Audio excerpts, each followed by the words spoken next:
This is your second bonus. And this is what I call the graduation exercise. When you can do this, I know that you can play the blues in pretty much all the different positions. And I know you will be starting to make some music with it. I do sort of use it for graduating my students in the blues department. And a lot of them have a lot of fun playing this. So here's the concept. We have places in the blues where from one bar to the next the chord changes, and we have places where the chord stays the same. And the little set of rules I've come up to practice our inversions in different types is this. Whenever the chord changes, I stay in the position that I'm in. And whenever the chord stays the same from one bar to the next, I go to another version of the chord. I go to another type. So for the first line, we're using 3 lines with 4 bars each again. So for the first line, in a blues in A, and I will start in 5th position now with an E type.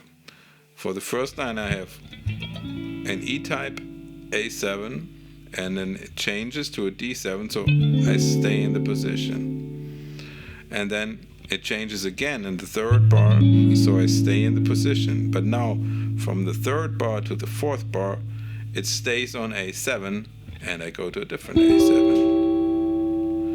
Now when I go from the first line to the next line, it changes the chord again because it goes from A7 to D7. So I stay in the position and I play a D7 here. And I have 2 bars of D7. So I go from this position to this type. And then it changes again, D7 to A7, so I stay in the position, and I play this A7. And I am going to go up one more, because now I have 2 bars of A7, and I can go up here. So let me play those first 8 bars of the blues for you. So I go here. I use part of the rhythms that we had in the course so far. So I go 1, 2, 3.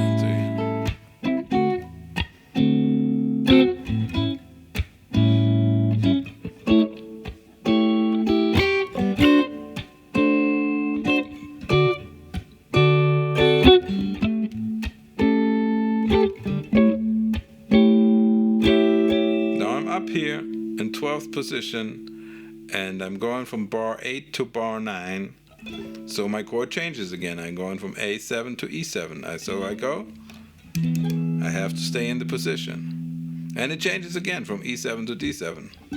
I have to stay in the position. In the last line it will always stay in position because it changes in every bar. I go back to A, and the last bar I go back to E. And then I can start over. Now I go back down on my second bar of A7.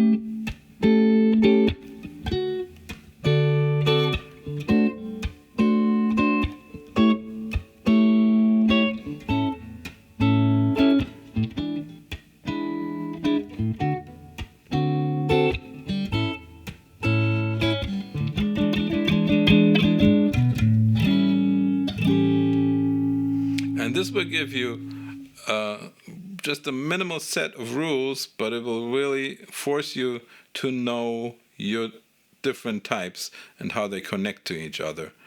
And you can't just freely go whenever you finally remember what the next one is. You have to go at a certain place. So it's a good teacher. And of course, once you're more familiar with this, then you're open to just use it musically and to just say, okay, I want to change within a bar. I want to go.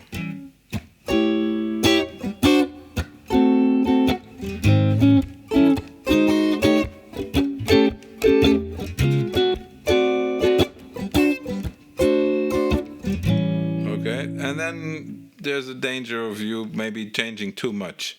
and your other musicians in the band will say, hey, slow down a little bit and don't do so many changes. But there will be a solo spot for you, and then you can put all those changes in there.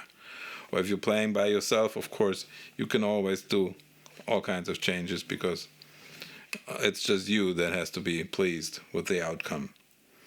So this is a very good bonus exercise for you to really face it and know your different ways of playing the blues, and just technically knowing all this stuff will help you to make music, and that is what it's all about in the end.